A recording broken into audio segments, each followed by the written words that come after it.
I was cheated as my girlfriend kissed a rich guy at a bar, so I exposed her lie, used cameras, and protected my restored classic car. So, this went down about 8 months ago. The boys have been on my case to post this story somewhere because it's honestly wild as hell. So, here it goes. I, 27 male, was dating this chick, Brooke, 25 female, for about a year. We both worked at the same company, different departments though, so we weren't up in each other's business all day.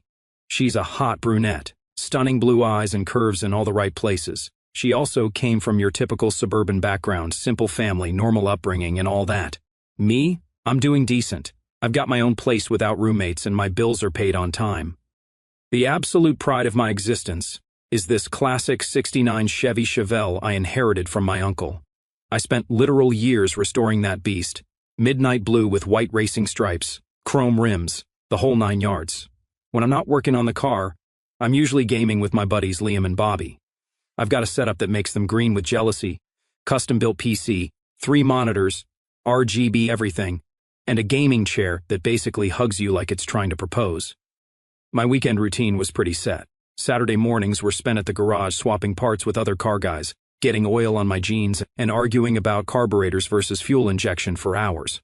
Sometimes we'd hit the back roads for a quick run, engines roaring just to feel alive. Sundays were sacred for gaming marathons. Liam would bring his extra controller, Bobby would show up with energy drinks and snacks, and we'd grind for hours. I got the Chevelle after my uncle passed away 5 years ago. The thing was a rusted-out mess sitting on blocks in his garage. Most people would have sold it for parts, but I saw potential. I spent every spare dollar and weekend bringing it back from the dead. I had to learn everything from YouTube tutorials and forums. The first big win was when I got the engine to turn over after 6 months of work. The second was the first time I took it around the block.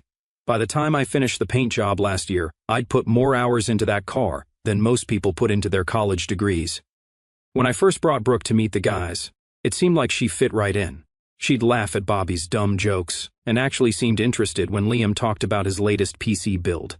She'd even sit on the couch with us during game nights, scrolling through her phone but occasionally looking up to cheer when one of us pulled off something impressive. Liam's always been my day one since high school. Dude works in IT and can fix anything with a circuit board. He once rebuilt my entire PC after I accidentally fried the motherboard trying to overclock it too hard. Bobby joined our squad in college. He's the one who always has some insane story about his weekend but somehow still crushes it at his finance job. The man can party until 4 a.m. and still send perfectly crafted emails at 7 a.m. No idea how he does it. Things with Brooke seemed cool at first. Weekend dates, weeknight Netflix and chill. You know the drill. But around 8 months in, she started with these comments like, "Don't you think that car is too old? Or how long are you going to play that game tonight?" Nothing major, but constant little jabs. One time I was under the Chevelle fixing the exhaust system when she came over unannounced. She just stood there in my garage sighing loudly until I rolled out from under the car. "I thought we were going to that new sushi place tonight," she said. "We weren't. We had literally zero plans that night, and I had told her I was working on the car." The weird thing was, I always made time for her. Always. If she wanted to go out, we went. If she wanted to watch some reality show instead of me gaming, controller down, TV on, I'd even take her for rides in the Chevelle, and she'd act like she was having fun, but then later drop some comment about it being such an old man car or whatever. She started forgetting when we had plans too. I'd show up at her apartment ready for our dinner reservation, and she'd be in sweats claiming she never heard me confirm. Then I'd show her our texts, and suddenly she'd remember but blame me for not reminding her enough. There was this one time we were at a car meet with the Chevelle. This dude comes up, total gearhead, starts asking me about the engine specs, the restoration process, all that good stuff. Brooke's standing there visibly bored. Then the guy mentions he works for some tech startup, and suddenly she's all interested, asking for his card for networking right in front of me. When I brought it up later, she acted like I was being paranoid. The mind games got worse over time. We'd make plans to watch a movie at my place, and she'd show up 2 hours late with some excuse about traffic or work running long, but her Instagram would show she'd been at happy hour with her coworkers. When I'd call her out, she'd flip it around and say I was being controlling for checking her social media. One night stands out in my memory. We were supposed to go to my buddy Mike's birthday thing at this arcade bar downtown. I'd been talking about it for weeks. That day, she texts me that her mom needs her help with something. A total emergency, can't make it. I say, no problem, family comes first. 3 hours later, Liam sends me a pic of Brooke at some rooftop bar with her friends. I confronted her the next day, and she gave me this whole speech about how she deserved a night out and was afraid I'd be mad if she told me the truth. Like, what? Liam noticed it first. Bro, she's kinda messing with your head, he told me one night while we were playing Warzone. Bobby agreed, yeah man, my cousin's ex used to do the same thing. I should have listened, but you know how it is when you're in the trenches. Then the whole show happened on a Friday night. Now, I want you to read this with focus because it gets wild, LOL. Earlier that day, Brooke told me she was having dinner with some college friends. No big deal. My boy Jake, another buddy from work, and I were going to hit up this bar called The Local. That morning I caught her checking my phone while I was in the shower, just straight up scrolling through it. When I asked what she was doing, she said, just checking the time and put it down. My phone was passcode protected, but I'd made the mistake of letting her see me enter it once. Rookie mistake. Jake canceled last minute. His kid got sick, so I went solo. I walked in around 10 p.m. and I swear on everything I love, the first thing I see is Brooke practically mounting some dude in a fancy suit, hand on his thigh, giggling at everything he said like he was Dave Chappelle or something. You know those moments where your brain just doesn't process what your eyes are seeing, like it literally refuses to compute the information? That was me for about 10 solid seconds. I stood there trying to compute what I was seeing, then I walked over, not angry, not yelling, just confused as hell. Brooke? I said. She looked up at me, and for a split second her face said, oh shit. Then she switched up real quick like someone hit a reset button. Can I help you? She said, acting like she'd never seen me before in her life. The dude with her straightened up. Is there a problem? He had that trust fund energy, expensive watch, tailored suit, perfect haircut, Tesla key fob sitting on the table. Guy probably had a skincare routine, the type who's never changed his own oil or fixed anything around the house. He had that smug look of someone who's never been told no in his life. I'm just wondering what's going on, I said, looking right at Brooke. That's when she pulled the dirtiest move I've ever experienced. She turned to Tesla Guy and said, loud enough for the whole bar to hear, this is that creepy guy from work I told you about. He's been following me around the office for months. People started staring. The bartender was watching us like he was about to call security. This big dude at the next table turned around, clearly deciding if he needed to play hero. Can you get someone? She said to a waitress walking by. This guy won't leave me alone. A security guy started walking over, hand already on his radio. I could feel my pulse in my ears. One wrong move and I'd be getting tackled by a 250-pound dude with security stretched across his tight black t-shirt. The waitress was already reaching for her little walkie-talkie. Two guys at the bar were standing up, probably thinking they were going to be heroes tonight, and Tesla Guy was sitting there with this smug look on his face like he was enjoying watching this random creep get what was coming to him. In that moment, something clicked in my brain. Instead of losing it or causing a scene, I felt weirdly calm. Like everything slowed down and I could see the whole situation from above. So I decided to flip the script. Oh, I said, looking genuinely surprised. I didn't realize you had a boyfriend. Tesla Guy looked confused. He glanced at Brooke, then back to me. Wait, do you two know each other? The security guy paused, watching this unfold. The waitress hung back, notepad still in hand, waiting to see if she needed to call the cops. Brooke jumped in, no, he's just some weirdo from... We work together, I said calmly. Marketing department, different teams. I looked at Tesla Guy with this apologetic expression. Man, I'm really sorry. If I'd known she was with someone, I never would have hooked up with her last weekend. The look on Brooke's face was priceless, mouth open, eyes wide, like she was buffering. The security guy crossed his arms, suddenly interested in what was happening. Tesla Guy's expression hardened. What are you talking about? I pulled out my phone, opened my gallery, and showed him a picture from the previous weekend, Brooke and me in bed, her head on my chest, both of us smiling. I'm kind of a neat freak with my photos. Bobby always roasts me for it, so it only took a few seconds to find. Last Saturday, I said again. Really sorry, dude. I had no idea she was seeing someone. Tesla Guy looked at the picture, then at Brooke, whose face had gone white. He's lying, she stammered. That's an old photo. I turned the phone around to show them both. The date stamp was clearly visible in the corner 6 days ago. The waitress didn't even try to hide that she was watching. She leaned in slightly to get a better look at the phone. The security guy actually seemed to enjoy the scene a bit too much. "You told me you were at your sister's last weekend," Tesla guy said to her. "I can show you our texts from that night too if you want," I offered helpfully. Got the whole thread where she sent me her location pin at my place. I swiped to the text to show him. See, she even sent me that lingerie pic right before coming over. I didn't actually show the lingerie pic. I'm not that guy. But mentioning it was enough. The look on Tesla guy's face changed from confusion to disgust in about half a second. He stood up. "Don't bother." He dropped some cash on the table. "We're done here."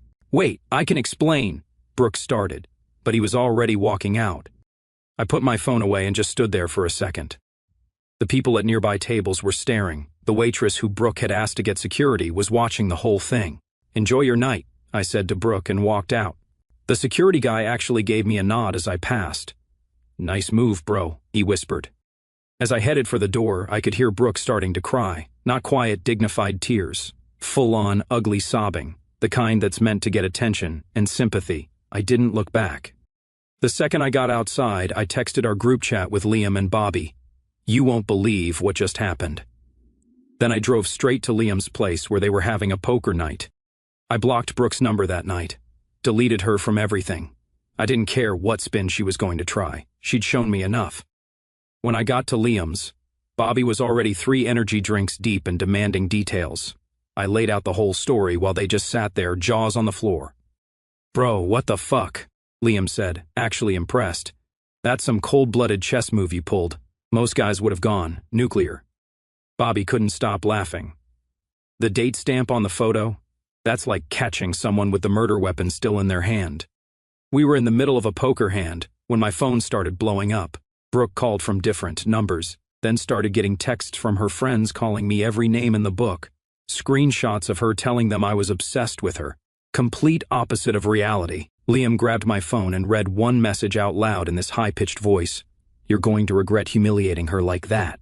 Bobby cracked up. "Bro, the only thing you're going to regret is not filming her face when you showed him that pic." The messages kept coming all night. Her roommate texted me saying I was emotionally abusive for exposing her like that. One of her guy friends, a dude I'd never even met, sent me some tough guy message about how I'd better watch my back. Liam and Bobby thought the whole thing was hilarious, reading each new message out loud in increasingly ridiculous voices. "How much you want to bet she's telling everyone you two were on a break or some bullshit?" Bobby said, tossing chips into the pot. "Nah," Liam countered. "She's gonna say he was just a friend and you overreacted." They were both wrong. The story she was spreading was that I'd been stalking her for months, that we'd never actually dated, and that I'd photoshopped those pictures of us together. Absolutely insane. On Monday, I showed up to work early, requested a desk move to the other side of the floor, told my manager I needed to sit closer to the design team for a cross-functional campaign. He didn't ask questions. No one did. I spent the morning setting up my new desk, grabbing my stuff from the old one and connecting all my monitors. The IT guy helped me with the network setup, and by lunchtime it was like I'd always been on the other side of the office. The silence probably bugged her more than anything for about 2 weeks. She tried everything to talk to me, showed up at my desk, waited near the coffee machine, cornered me near the elevator. I kept it clean. "I'm busy. I have a meeting." Not interested. The more I ignored her, the more unhinged she got. Then her best friend Kayla, who worked in HR and always had this smug know-it-all attitude, started running her mouth. The kind of girl who thought a guy with a classic car was automatically compensating. I overheard her once in the break room whispering to Brooke, "You should have ghosted him way earlier. That whole gamer thing is a red flag." She started scheduling fake meetings with me to trap me in conference rooms. One time I walked in and it was just her sitting there. "We need to talk about what happened," she said. I just turned around and walked out. The worst was when she tried to corner me in the parking garage after work. I was heading to my car, keys in hand, when she appeared from behind a concrete pillar like some horror movie villain. "You need to hear my side," she said, blocking my way to the driver's door. "I just walked around to the passenger side, got in that way, locked the doors and drove off while she stood there yelling." One morning I came in to find a handwritten letter on my desk, 4 pages front and back, of her explaining how I'd misunderstood everything and how she was just trying to protect herself at the bar. Didn't even bother reading the whole thing. Took a picture, sent it to Liam and Bobby with the caption LOL, and then shredded it. Bobby works in the same building, different company, and we'd meet for lunch sometimes. One day he saw Brooke trying to corner me in the lobby. "Dude, she looks like she's about to go full Fatal Attraction on you," he said after she finally left. "Want me to have my cousin Vinny pay her a visit?" He was joking, I think. Eventually, Brooke sent me a long email about how Brandon, aka Tesla guy, wasn't serious, how what we had was real, and how she just got scared. I didn't respond. I saved it, then deleted it from my inbox. It wasn't an apology, it was a panic flare. Liam read it over energy drinks that weekend and just shook his head. Classic. She's not sorry she did it. She's sorry she got caught. The guys and I were grinding this new Battle Royale game when my phone lit up with a text from an unknown number. It was a picture of Brooke, crying, mascara running down her face, with the caption, "Look what you did to me." Bobby grabbed my phone, typed "new phone who dis," and hit send before I could stop him. We laughed about it for days. I thought I was done with Brooke. I kept it professional at work. No drama, no gossip. She sent her half-assed apology email and I ignored it. I figured that was the end of it. I was wrong. Friday night I was in the garage. Had the Chevelle halfway up on jack stands, prepping to install a new stereo setup and clean up some wiring. Garage lights on, playlist running, engine bay open. It was peaceful, the kind of quiet I worked years to build. Liam was supposed to come over with some parts, and Bobby said he might stop by with snacks. I was under the dash trying to feed wires through this tiny hole, swearing under my breath because whoever built this car in '69 didn't plan for a guy to install a Bluetooth-compatible sound system 50 years later. After an hour of fighting with wires and connectors, I'd finally gotten the head unit mounted and was just starting to connect everything when my phone buzzed. Liam said he was running late, but had picked up the aux adapter I needed. Perfect timing. Then I heard a car door slam and someone pounding on my front door. It was Brooke. She was outside screaming, calling me a coward, telling me I had no right to make her look like a fool, yelling loud enough that neighbors' lights started flipping on. Mrs. Johnson from next door actually came out onto her porch in her bathrobe watching the whole thing. I didn't open the door. I didn't even say anything. I turned the music volume up until she left. I wasn't in the mood for drama. Then I heard it, a loud smack, followed by something that didn't sound right. I walked out the side door and froze. She was already in her car speeding off. The Chevelle was sitting in the driveway, coffee dripping down the hood, a busted drink cup on the ground. And then I saw it, a freaking scratch, a deep, ragged line running right across the passenger side door, fingernail deep, clear coat, paint, everything.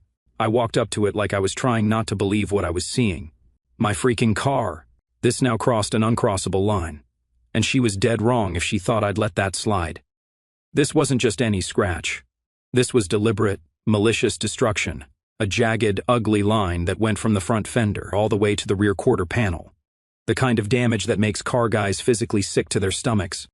I wasn't yelling. I wasn't even talking. I just stood there, fists balled up, staring at the side of my car. That car wasn't just a car. I built it. I fixed it. I earned it. And she came to my house and decided she had the right to damage it because her little rich guy fantasy blew up in her face. Right then, Liam and Bobby pulled up. They took one look at me, one look at the car, and knew something was seriously wrong. "What the hell happened?" Liam asked, examining the scratch like a doctor looking at a wound. "Freaking Brooke happened," was all I could say. Bobby just shook his head. "Bro, she's gone full psycho. This is restraining order territory now." "Look at this," I said, pointing to the scratch. "Do you know how many hours I spent on this paint job? I had to color match the original factory paint. Had to special order it from this guy in Michigan who mixes it by hand. Applied 6 coats by myself." Liam ran his finger along the scratch. "She got it good, all the way down to the metal in some spots." "My phone," I said suddenly, running back into the garage. "Please tell me it caught everything." I went straight inside and pulled the security cam footage. I'd installed a system after someone tried to break into my neighbor's place last year. Best $200 I ever spent. Yep. The stupid brat forgot I had security cameras. Full view, clear as daylight, her face, her car, the drink, the damage. The footage even caught her taking her house key, the one I never asked for, back, and dragging it along the paint. All of it recorded in 1080p with night vision. "Holy shit," Bobby said, watching the footage over my shoulder. "She straight up keyed your car on camera. That's like criminal stupidity right there." The video was crystal clear. Showed her pulling into my driveway, pounding on the door, screaming for about 5 minutes, then throwing her coffee at the car. But the best part, the HD close-up of her taking out her key, looking directly at the camera, and then deliberately dragging it along the side of my car. Couldn't have asked for better evidence if I'd scripted it myself. Then I called the cops and filed a police report that night. The responding officer didn't need convincing.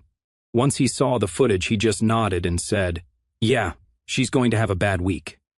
He stood there watching the security footage, writing in his little notepad.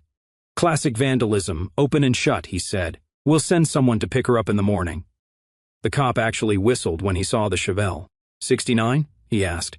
When I nodded, he shook his head. "Damn shame. These aren't easy to find in this condition anymore." He took photos of the damage from multiple angles, had me fill out some paperwork, and told me to follow up with the prosecutor's office in a few days. Bobby, who knows a guy, he always does, got me the number of a decent lawyer just in case. "My cousin used him when his neighbor cut down his prize oak tree," Bobby explained. "Got the guy to pay 3 times what the tree was worth, plus had to plant a new one. Dude's good." I called the lawyer first thing Monday morning. He listened to my story, asked about the evidence I had, and said it was pretty much a slam-dunk case for both criminal charges and a civil suit for damages.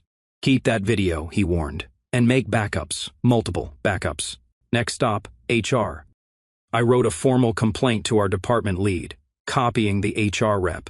Explained everything. How I had been falsely accused in public by a coworker, how she escalated it by damaging my personal property, and how I had a police report and video to back it up.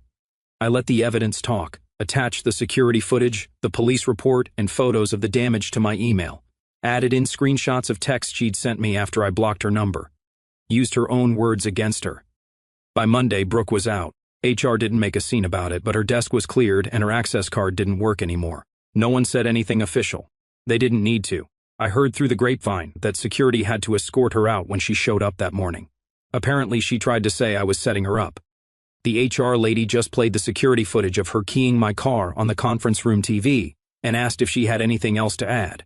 According to my buddy in IT who sets up the conference room tech, she went from defiant to defeated in about 30 seconds flat. Started with the whole "he's obsessed with me" routine. Ended with being walked to her car by security with a box of her desk plants and photos.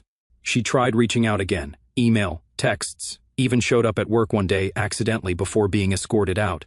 "I'm sorry about your car," she texted from a new number. "But you humiliated me in front of everyone." I just forwarded it to my lawyer without responding. 2 weeks after filing the police report, I got a call from the detective handling the case. They'd formally charged her with criminal mischief and vandalism. She'd been arrested, processed, and released on her own recognizance. Court date was set for the following month. Meanwhile, my lawyer had filed the civil case for damages. We had an itemized list of repair costs, including the custom paint, professional detailing, and even compensation for loss of use while the car was in the shop. Then came small claims court. I had my documentation, my receipts, and a detail shop invoice for repainting the passenger side and buffing the damage out. I even brought before and after photos. The judge didn't need long. She was ordered to pay every cent. The judge didn't buy any of Brooke's excuses. When Brooke tried to say it was an emotional reaction to me stalking her, the judge just held up the security footage stills and asked, "Is this you deliberately keying his vehicle after trespassing on his property?" Brooke tried to argue that I'd emotionally abused her by embarrassing her at the bar. The judge wasn't having it. "So your response to alleged embarrassment was to commit vandalism?" the judge asked. "That's like saying someone cut you off in traffic, so you followed them home and slashed their tires." She mocked the car, then she paid to fix it. Liam and Bobby came with me to court for support. After the ruling, Bobby just grinned and said, "Poetic justice hits differently."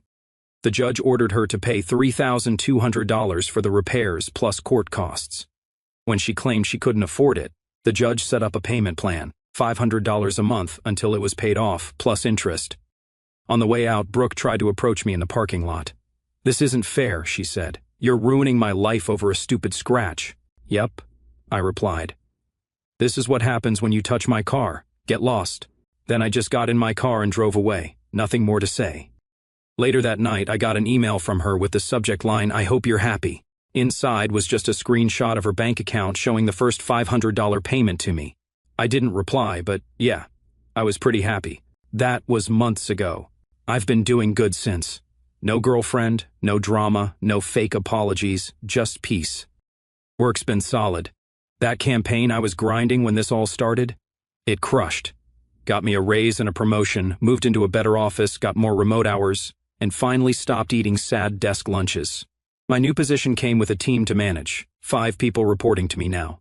Got my own office with a door that closes. Actual privacy. No more open floor plan nonsense where anyone can just walk up and start talking. The promotion came with a nice pay bump too. Not life-changing money, but enough that I could finally afford some of those car upgrades I'd been planning for years. First paycheck with the new salary hit my account, and I immediately ordered parts that had been sitting in my online cart for months. Put some of that raise into the Chevelle. New sound system, leather redone, full detail job. Had the paint matched and corrected, then hit it with a ceramic coat. She looks better now than the day I pulled her out of storage. The ceramic coating was a game changer.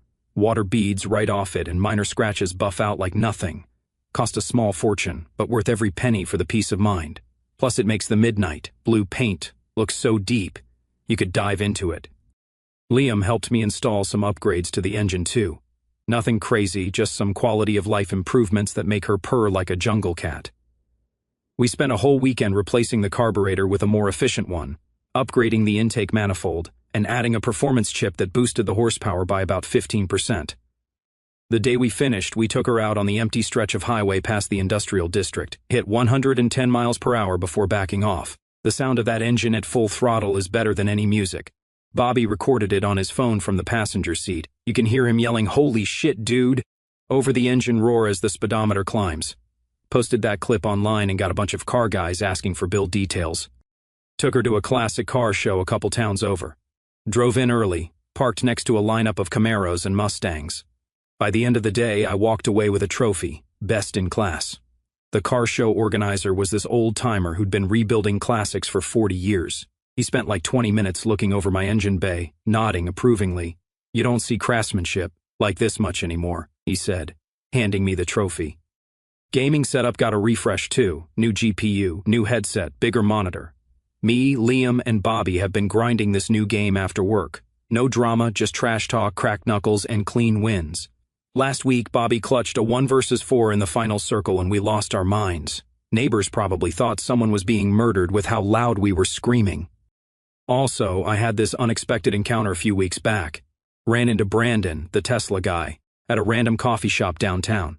He recognized me, walked over, didn't even hesitate. "Hey man, just wanted to say thanks, you saved me a headache." We talked for a few minutes. Turns out she'd been seeing him for over a month before that night, told him she was single, played innocent. He dipped the second I showed that picture, never looked back. "Dodged a bullet," he said. "Yeah," I nodded. "Me too." She had this whole other persona with him, he explained. Told him she was taking classes for an MBA, said she didn't play games and wanted something serious. Complete 180 from how she actually was. We actually ended up exchanging numbers. Turns out he's big into classic cars too. His dad has a '67 Mustang they restored together. We're meeting up at a car show next month. Funny how things work out sometimes. Got a text from Brandon last weekend about a car meet happening at this industrial park outside of town. Bunch of exotic cars, some classics, the whole deal. Took the Chevelle out there, parked next to his buddy's Porsche. People kept coming over to check out my car, ignoring the $200,000 supercars nearby. That's the thing about classics. They've got soul that money can't buy. Started hanging out with some new people too. There's this car club that meets every other Saturday at a garage on the edge of town. Bunch of guys who actually work on their own vehicles instead of just talking about them. First time I drove the Chevelle in there, they all gathered around like I'd brought in a supermodel. Spent 3 hours just shooting the breeze about compression ratios and valve timing. My kind of people. Last weekend, Bobby's girl brought her friend Sarah to our monthly poker game. She was cool, knew her way around a Texas Hold'em table, and took $40 off me fair and square. Didn't once ask when we were going to be done or complain about the chips and dip dinner options. We exchanged numbers. Maybe going to grab dinner next week. No rush though. We were all at Liam's place for our weekly game night when someone brought up Brooke. Hadn't heard that name in weeks, to be honest. Apparently she'd been posting these cryptic karma will get him type messages on social media. Couldn't care less. While she's still making payments on my car repairs, I'm living my best life. Some days I think about how different that night could have gone. I could have yelled. I could have begged. but I just pulled the reverse card. I let the facts do the talking, and when she came back angry, I didn't match her energy. I hit her where it actually hurts, quietly, permanently. I didn't need revenge. I just made sure she got what she deserved. So that's my story. If there's a lesson here, it's this. Document everything, install security cameras, and never let anyone make you question your own reality. And maybe, just maybe, never date a girl who thinks a Chevy like mine is too old.